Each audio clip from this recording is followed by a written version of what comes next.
All right, so ready to dive into some fishing gear. Always ready to talk fishing. I think we all know that feeling, right? Like you're planning a fishing trip all excited, and then you get to the store or start browsing online, and it's like, whoa. Totally overwhelmed. Yeah, so many choices. So that's what we're doing today, diving into the essentials. Breaking it all down. Exactly. From the rods and reels to the bait, and even those extra things you might not think about, like chairs. Yeah, those comfort items. Yeah, and bite alarms even, so you can feel confident and. Have the best experience possible. Absolutely. So let's start at the beginning, right? The fishing rod. The backbone of your setup, you could say. Yeah, for sure. So what are the big things we need to think about when picking a rod? Well, our sources all kind of agree. It comes down to three main things: the material, the action, and the power of the rod. Okay, material first, I guess. What are we talking about there? Well, you've got fiberglass, you've got graphite, and sometimes you see these rods that are like a mix of the two. Fiberglass, that's known for being super durable Okay. and usually a bit more affordable, so a lot of people recommend those for beginners. That makes sense. When you're starting out, you might not have the perfect casting technique every time, Oh, yeah. so you're less likely to snap a fiberglass rod if you snag it on something, Makes sense. or if you're just a little rough with it. So fiberglass is a good starting point. What about graphite then? What's the difference? So graphite, that's going to be lighter than fiberglass, and it's more sensitive too. Okay. So a lot more experienced anglers like graphite because they can feel those really subtle bites. Wow, so you can really feel when... Yeah, when they're being finicky, you need that extra sensitivity. Makes sense. Now, what about this whole action thing? I've heard that, but I don't really get it. So the action is all about where the rod bends when you put pressure on it. Okay. Imagine this. Uh. A fast action rod, that bends mostly near the tip. Okay. That gives you a really quick response, and it's great for casting long distances, which is perfect for techniques like jigging or if you need to work a lure quickly. So if I'm trying to reach a baseway out there, a fast action would be good. Exactly. Now, on the other hand, you've got your medium and slow action rods. Okay. Those bend more towards the middle or even lower down the rod. And what's the advantage of that? Well, that gives you more control when you're fighting a bigger fish. Oh, I see. It's a slower bend, and it helps absorb those hard runs and head shakes, so you're less likely to lose the fish. Oh, okay. Think like catfish, salmon, those bigger guys. So fast action for distance and quick response. Yeah. And slower for more control when you've actually hooked something. Exactly. Got it. What about power then? Power, that's basically how much the rod resists bending. Okay. A light power rod, that's best for smaller fish, your panfish, your trout. Right. But if you're going after something big, like a muskie or a pike, Oh, yeah. you need a heavier power rod, something that can handle those powerful fights. Makes sense. You wouldn't want to hook like a giant tuna on a little trout rod. Yeah, no, that wouldn't end well. Definitely not. Speaking of specific rods, our sources actually mentioned a few popular ones. There's the St. Croix Premier spinning rod. Have you heard of that one? Oh, yeah, St. Croix makes great rods. And this one seems to be a good all-rounder. It's priced somewhere between $130 and $200. Yeah, that Premier series, that's a solid choice for a lot of freshwater fishing. Cool. Then there's the Daiwa D Carp Match rod. That one's a bit cheaper, like $40 to $60. That was another great brand, and that particular rod is made for carp fishing, which is, Getting more and more popular. Yeah, for sure. And then for a really good all-around rod with great reviews, there's the Cast King Perigee II fishing rod. That was around $50 to $80. I've heard good things about Cast King. They offer a lot of value for the money. Okay, good to know. So we've covered rods. Now on to the other crucial piece of gear, the reel. Right. The reel is what holds your line, lets you cast and retrieve. So important. Yeah, they got to work together, the rod and reel. For sure. So break down the different types of reels for me. All right, so you've got your spinning reels, your bait casting reels, and your fly reels. Okay. The spinning reels, those are the most common, especially for beginners. Yeah, those are the ones I've used. Pretty straightforward. Exactly. They're easy to use, very versatile, and you can use them for a ton of different fish and techniques. Okay, what about bait casting reels then? Bait casting reels, they're a bit more specialized. Okay. They give you more control and accuracy, so people often use those for bigger fish or fish that are tougher to catch. Oh, I see. But they do require more skill to use, and you can get backlash if you're not careful. So those are for more experienced anglers looking for that extra precision? Pretty much, yeah. And then fly reels, those are obviously for... Fly fishing, yep. All about balance and simplicity with fly reels. So the type of fishing you're doing really dictates the type of reel you need. It does. Is there a particular reel that our sources recommend as a good all-rounder? They actually recommend the Okuma Samar C30. Known for smooth performance, it's durable, and it's affordable, so it's good for beginners Oh, no. and experienced anglers alike. Awesome. Now, before we move on from reels, any maintenance tips? I'm guessing they need some love to keep them working well. Absolutely. A little maintenance goes a long way. Like what? So after each use, rinse your reels with fresh water. Okay. Especially important if you've been fishing in salt water, because that salt water can really do some damage over time. Oh, wow. Yeah, it's super corrosive. Okay. Good to know. And it's also a good idea to lubricate the moving parts every so often with some good reel oil. Prevents rust. Keep everything running smoothly. Exactly. Okay, so regular cleaning and lubrication are key. Yep. Now, on to, I think, the most interesting part, the bait. Ah, yes, this is what gets those fish interested. Yeah, this is what's going to bring them in, right? It's the key to triggering those feeding instincts. Exactly. So how do our sources break down the different types of bait? Well, they talk about three main types: live bait, artificial bait, and prepared bait. Okay, let's start with live bait. What are the classics? Live bait, that's the real deal. What fish naturally feed on. Right. We're talking worms, minnows, crickets, all the good stuff. Yeah, I've definitely had success with worms. What about artificial bait then? What are the advantages there? So artificial baits, also called lures, those are man-made. Okay. And they're designed to mimic the look, the movement, even the smell sometimes of real prey. Wow. Huge variety to choose from. That's one of the big advantages. Right. You can choose lures specifically designed for the type of fish you're after. Oh, so matching what they would naturally eat. Exactly. Okay, what about prepared bait? What's that all about?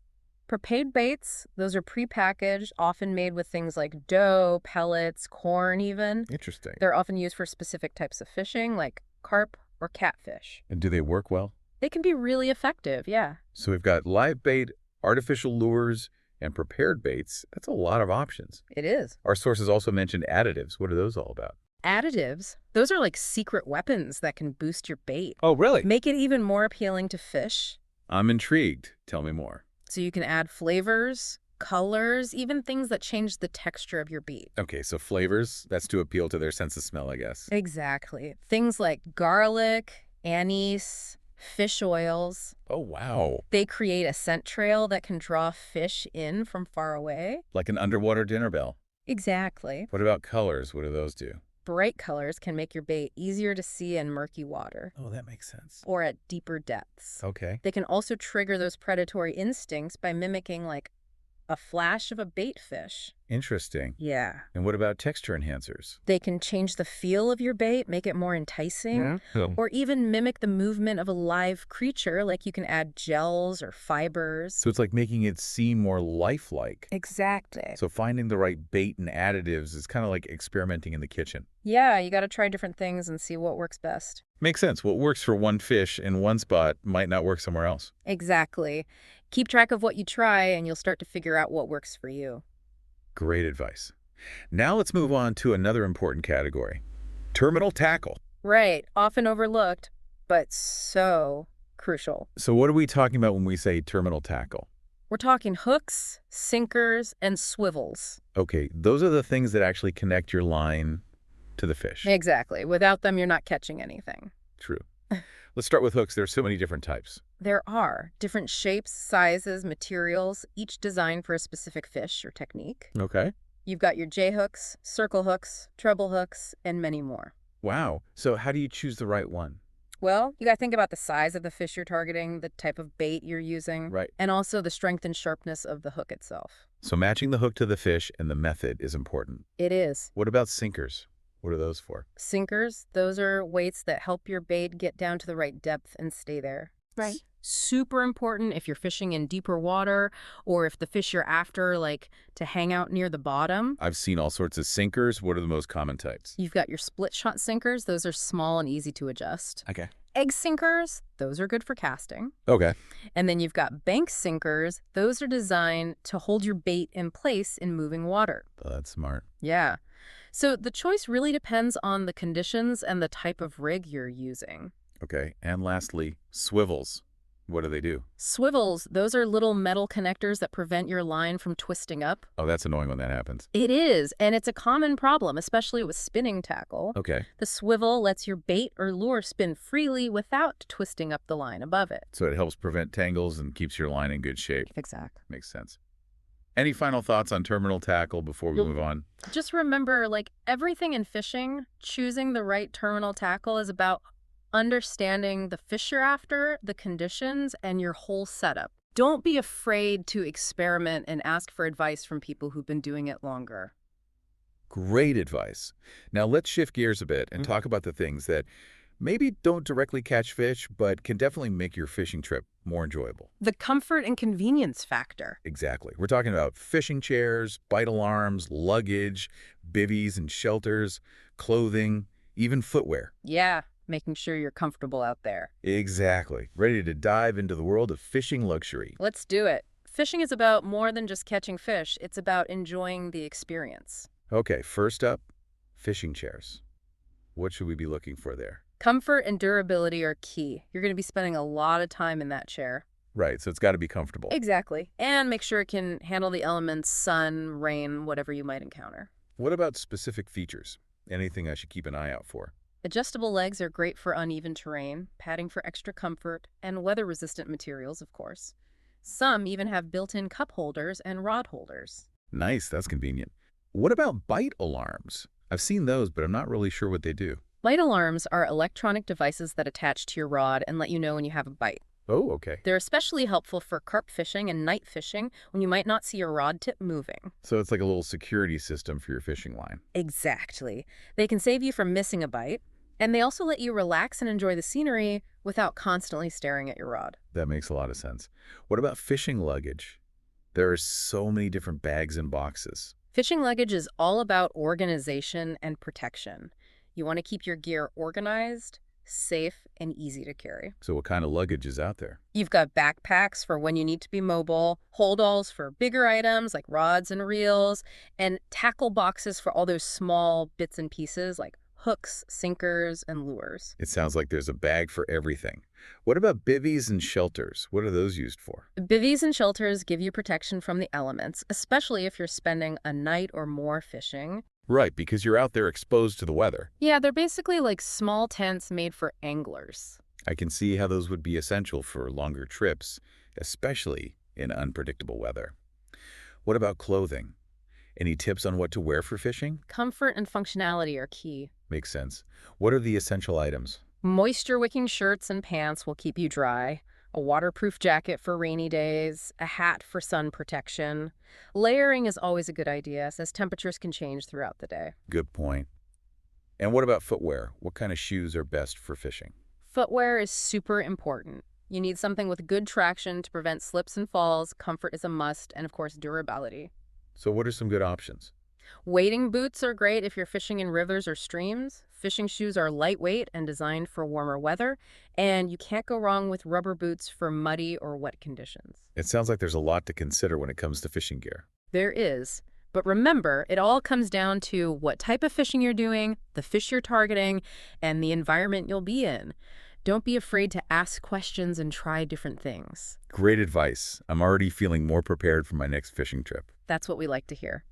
Welcome back to our deep dive into fishing gear. Excited to keep going. Yeah. We covered the basics in part 1, but now I'm curious about the more, Specialized stuff. yeah, the gear that can really take your fishing to the next level. That's what we're going to explore, the stuff that can really make a difference in your success. Awesome. Let's start with something I've always been fascinated by: fish finders. Yes. It's like having X-ray vision for the underwater world, right? They really are game changers. Fish finders use sonar to create images of what's going on under the water. So you can see. The depth, the bottom structure, even the fish themselves. It seems like that would be a must-have for any serious angler. They're incredibly helpful, but like with any gear, it depends on, your fishing style and the type of water you're fishing. Right. If you're just fishing for fun in a small lake, a basic model might be all you need. Okay. But someone who's going after offshore species would probably want a more advanced unit. With all the bells and whistles. Yeah, GPS, mapping, even networking Oh, capabilities. wow, so there's a whole range of options. There is. What about fishing kayaks? I see more and more people using those. Yeah, fishing kayaks have become super Oh, popular for good reason? for good reason. They're made for stability, maneuverability, and of course, fishing. It's like having your own little fishing platform right there on the water. Exactly. And a lot of fishing kayaks have features like rod holders, storage compartments for your gear, Okay. even anchor systems. Hmm. Some even have pedal drives so you can use your legs instead of your hands. Oh, wow, so you can keep your hands free for fishing. Exactly. That's cool. Now let's talk about something I've heard about but don't really understand, downriggers. Okay. What are those all about?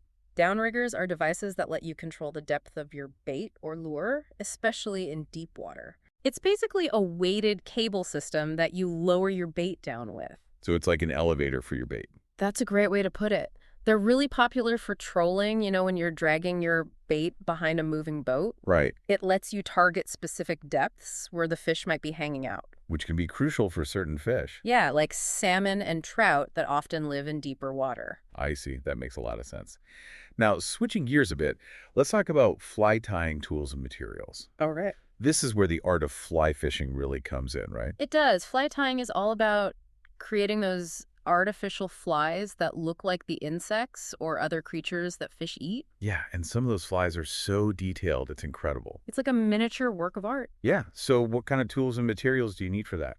Well, there are a lot of different tools, from basic kits for beginners to more advanced sets for experienced tyers. You'll need a vise to hold the hook, bobbins to dispense thread, and then a bunch of different materials like feathers, furs, synthetic fibers to make the body and wings of the fly. It's a whole other world of creativity. It is, and it's a rewarding hobby, too. You can really customize your flies. Exactly. Match them perfectly to the conditions, and you also learn a lot about the insects and creatures that fish feed on. That's cool. Speaking of catching fish, let's talk about fishing nets. Ah, yes, the trusty net. They might seem basic, but a good net is essential for landing a fish safely, right? Definitely. It's your last line of defense when you're bringing in a fish. And are there different types of nets? Oh, yeah, just like with other gear, there are different nets for different situations. Well, like God. You've got your landing nets for scooping fish out of the water, Okay. keep nets for holding fish temporarily, and then even specialized nets for catch and release fishing. Oh, Those are designed to be gentle on the fish. that's important. So yeah, think about what type of fishing you're doing and the size of the fish you're targeting. Makes sense. Now let's talk about something that's important for any angler: polarized sunglasses. Can't forget those. Yeah, they're more than just a fashion statement, right? Right. They reduce glare and make it much easier to see both above and below the water. I know they help you see fish, but how do they actually work?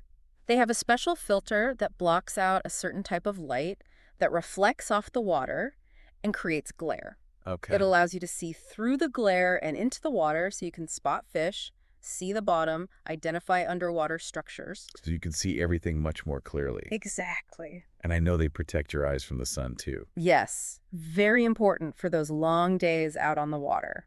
So when you're choosing sunglasses, look for good clarity, a comfortable fit, and UV protection. Absolutely. What about fishing gloves? Are those something you recommend? They can be really useful for a lot of reasons. Okay. They protect your hands from the elements, line cuts, even sharp fish teeth or spines. Oh, I hadn't thought about that.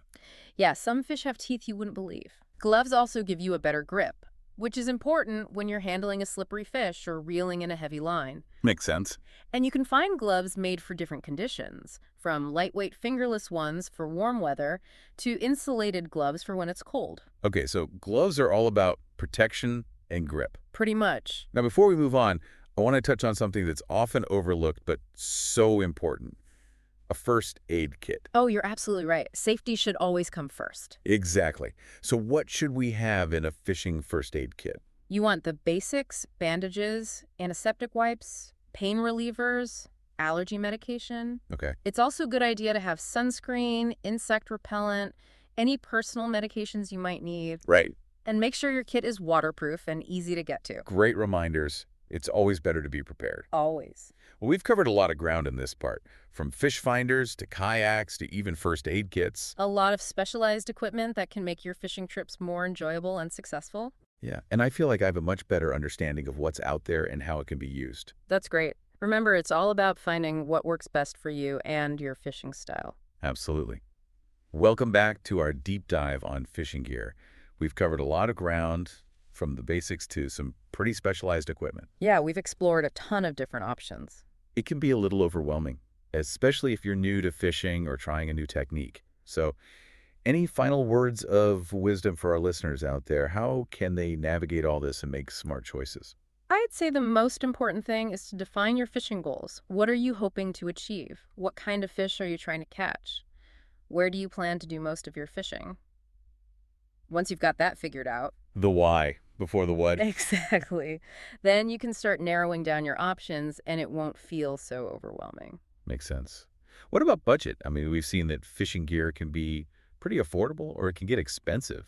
Yeah, budget's definitely a factor, but you don't have to break the bank to get started. Plenty of good quality options out there at different price points. Okay, so what should people prioritize? Start with the essentials.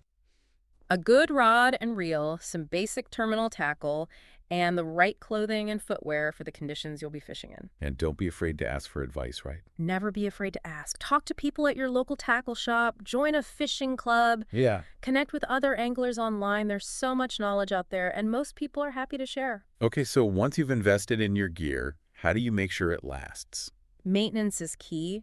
A little care goes a long way. So what are the must-dos? After every fishing trip, rinse your rods and reels with fresh water. Okay. Especially important if you are fishing in salt water. Right, that salt water can be damaging. Yeah, it's corrosive, so you want to get that salt off your gear. Okay, freshwater rinse after every trip. What else? Lubricate the moving parts of your reels regularly. Okay. Use a good quality reel oil. It'll prevent rust and keep everything running smoothly. Good reminder. I'm definitely guilty of forgetting that sometimes. It happens to the best of us. Anything else in terms of maintenance? When you're not using your gear, store it in a cool, dry place. Okay. Avoid direct sunlight or extreme temperatures. And if you're not sure about how to care for a specific piece of equipment, Like a particular reel or something? yeah, check the manufacturer's instructions or ask someone at your local tackle shop. Great tips.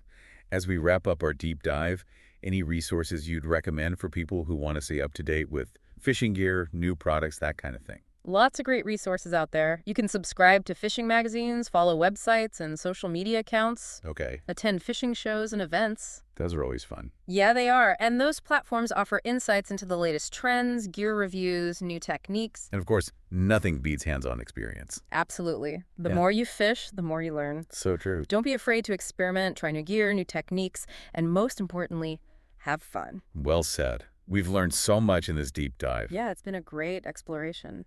And remember, choosing the right fishing gear is a personal journey. There's no one right answer. Exactly. It's all about finding what works best for you, your style, and your budget. And at the end of the day, fishing is about more than just the gear. It is. It's about connecting with nature, enjoying the challenge. Making memories. Exactly. So get out there, explore the world of fishing, and have an amazing time. Tight lines, everyone.